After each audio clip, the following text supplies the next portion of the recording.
The Cask of Amontillado is one of Poe's most studied short stories, and anytime we have a reading in class, it's a good idea to interact with the text, by which I mean taking notes.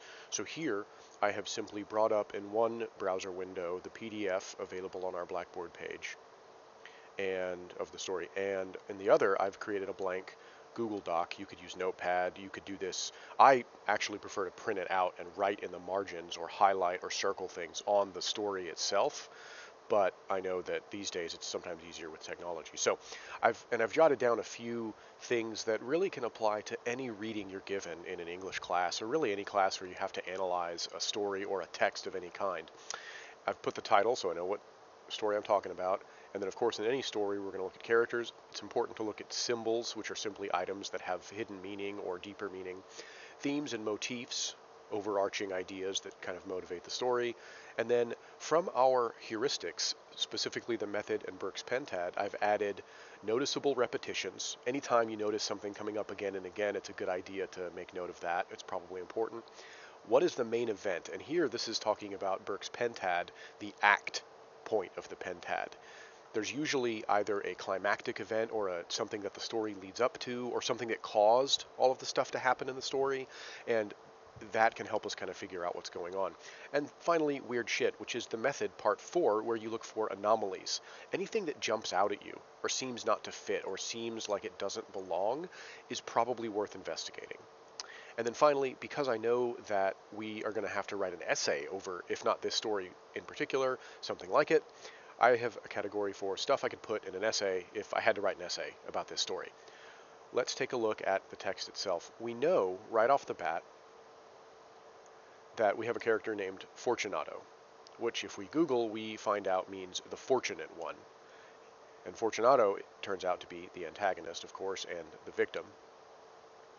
But we could put fortunate one right there. Now, Fortunato, because he is killed, is not very fortunate. So when we have an unexpected outcome, that is irony, right? He has an ironic name. That might be meaningful.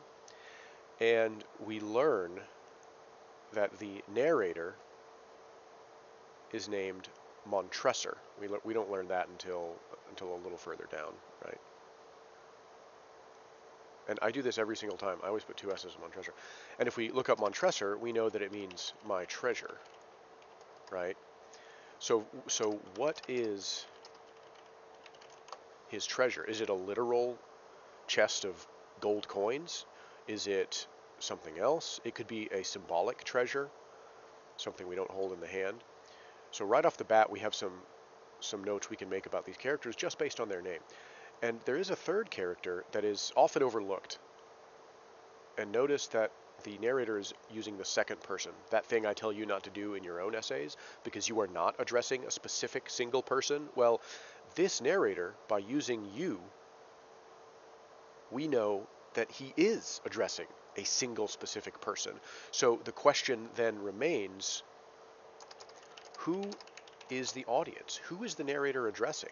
And that's important because at various points in the story, the narrator tells us how secretive he's being. He takes Fortunato down into the catacombs, so specifically so no one will ever find out. And at the end of the story, we see that for half a century, no one has disturbed the place where he walled up Fortunato. So 50 years have passed, and since the events of the story. And in the story, we know that Montresor is not young. If we had to put an age at him, he's been old enough to have this lifelong blood feud, right? So is he in his 20s? Is he in his 30s? So then if we add 50 years to that, we can see at time of narration, he must be 70 to 80 years old, right? Also, we know this story takes place in the olden days. Yeah, we're not sure exactly which century, and even if we look it up, there's critical dispute on this, but it could be anywhere from like 15th, 16th, all the way up to 19th century, even late 19th century, depending on where it is. The mention of catacombs and carnival give us some clues. It could be Italy, one of those city-states. It could be France. It could be somewhere else in Europe. So because we're in the olden times, we know that 70, 80, that's a pretty old age. Even today, that's a ripe old age. So is he on his deathbed confessing this? Why else would he be talking about it? And who would you tell a secret like this? A family member? A wife? Right? An heir? And that idea, this idea of family or an heir, brings up this idea of treasure, because your treasure, whatever money you have or property, goes on to your heir, your next of kin, when you die. So these may give us clues as to why he is confessing, right? Why he's telling us all of this. Important symbols. There's a trowel that Montresor uses to wall up the catacombs, and the trowel is a symbol of the Masons, which is a fraternal order. And at one point, this is how he gains Fortunato's trust. Because Fortunato makes a reference to the Masons, and then Montresor pulls out his trowel, and Fortunato then thinks that Montresor is a member of the Masons, so he thinks he feels a little safer, a little more trustworthy, right? So we have that.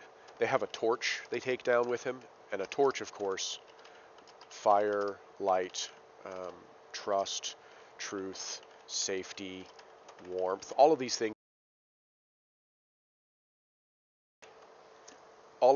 that fire indicate or are associated with, right? This is how they get down there. Then of course, they're surrounded by bones in the catacombs. That might mean something, right? This represents death or danger or revenge, things of that nature. Their costumes are interesting because the costumes are colorful. He mentions party-colored at once, like P-A-R-T-I. And that, of course, just means, or he says motley. And that just means patchwork or many colors, right? They're colorful, they're playful. Think about Mardi Gras masks. This is related to what we're seeing here. Themes and motifs. Well, of course, we have revenge, right? And we can add to symbols the family crest. At one point, Montresor mentions his family crest, right? And he says the Latin motto that's on the family crest, Nemo me impune lacessit, nobody injures me with impunity, is what that means. Nobody injures me and gets away with it, right? Which, of course, is appropriate because we have the snake being crushed by a foot and the Latin motto.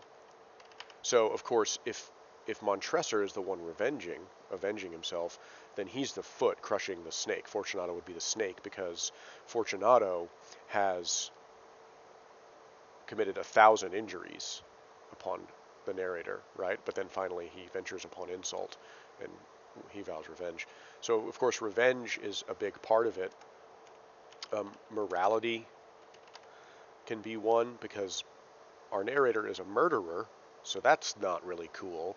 He seems to believe his murder is justified, which of course brings up the question of, what, if anything, justifies murder, right? What would have to be, what 1,000 injuries, what insult, what final insult would have to be bad enough for someone to commit murder, want to commit murder, right? And then as far as noticeable repetitions, what do we see, right? This may be similar to motifs or themes, but it may also be something separate. One noticeable repetition is the way Montresor tries to stop Fortunato from going into the catacombs, right? The underground labyrinth of tombs. And this is strange because he does it a couple times, right? He does it about twice. And he says, no, you're engaged. You have something to do. You're on your way somewhere else. I'll just go get this wine appraised by Lucchesi, by another wine appraiser. And then Fortunato says, no, that's no good. He's a terrible, wine appraiser. He can't do that. He has no palate. And then Fortunato is the one saying, hey, let's go to your vaults. Let's go to the catacombs. Because the idea is that like a wine cellar would be accessible through the catacombs or vice versa, because it's all underground. So and then Fortunato, or Montresor rather, says, no, I can't make you do that. So even though Montresor's goal is to get Fortunato into the catacombs, he deliberately tries to keep him from coming with him a couple of times here, and then later on he wants him to come back, or to not to go in deeper, right? Um, when he's coughing, Fortunato's coughing, and then he says it's nothing, and then Montresor, who is the one who brought him down here, says no, let's go back. You are rich, respected, admired, beloved. We can't risk your health, right? It's damp down in the catacombs. It's cold. I don't want you to catch a cold. So that's interesting, because you wouldn't think that the murderer would do that. You'd think he would be finding reasons to bring him along further, right? So that's a noticeable repetition. There's plenty of others we could look at, whether they're single words or acts themselves. And speaking of acts, the main act, of course, is the walling up of Fortunato in the catacombs. He walls him up in a niche, which is like a U-shaped alcove in the walls, where one wall is open to the rest of the catacombs, the main hall, what have you, but the other three walls, in this case walls of bones stacked on top of each other, are all closed off. So he just has to put up the one wall and he closes him in. So this is the walling up, the murder, the actual revenge, all three of those things, right? That single act at the end is the main event. And it's important because everything leads to this. The actions of the narrator, the injuries of Fortunato upon the narrator, right? Those 1,000 injuries. We can presume that these two men have a long relationship, because to injure someone 1,000 times, even if the narrator is exaggerating, right? That takes a long time. Years of either working in the same industry, or maybe they worked at the same place, or maybe they have some kind of family connection. We don't know, right? That's part of the speculation of the story. So all of these things lead up to the main event itself. And then what stands out to us? What doesn't seem to work? It could be anything, right? For example, we could take a look at the fact that he does want him to turn around. The seeming friendliness of Montresor, right, which manifests in his repeated attempts to get his victim to turn back and go back to safety, right? So this seems strange, because Montresor is out to murder him, right? Another anomaly might be the audience itself. Why? Why include in this story this audience member, you who so well know the nature of my soul, right? So this is someone very close to the narrator. 50 years have passed since this event, right? And he's spoken to no one this whole time, and now he's telling it to this one person. This is someone important, right? So why? Why include that? We don't see the narrator. The narrator doesn't interject into the text and ask questions. We don't get an identity for the narrator at the end. So why include it there, right? And then stuff we had to write about, if we had to write about it, right? We don't just want a book report. We want to have an argument to make. So we could look at morality, the morality of murder, maybe, right? This idea that, the idea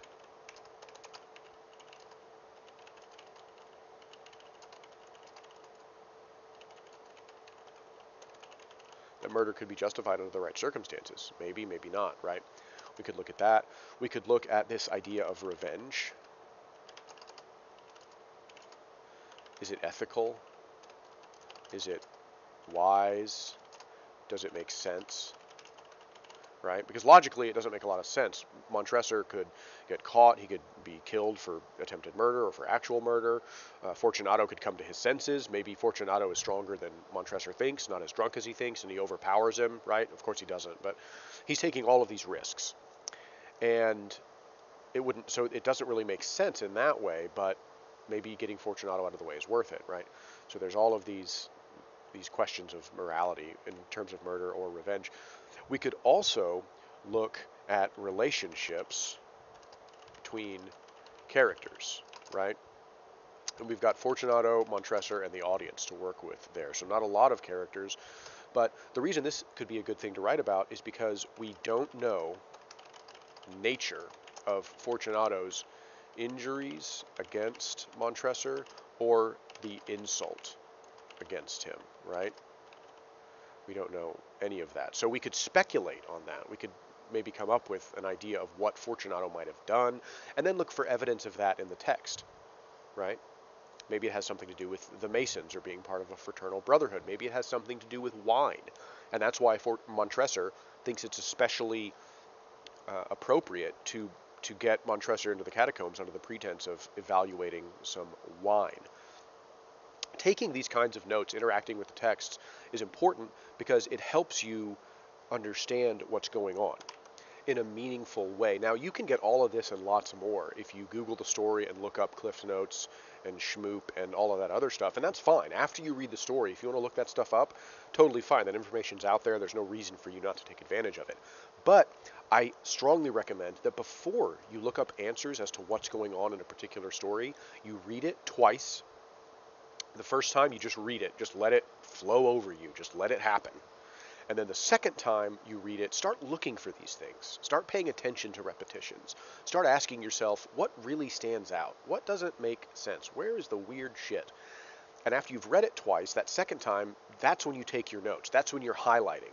That's when you're circling things. If you print the story out, which I recommend, that's my preferred method.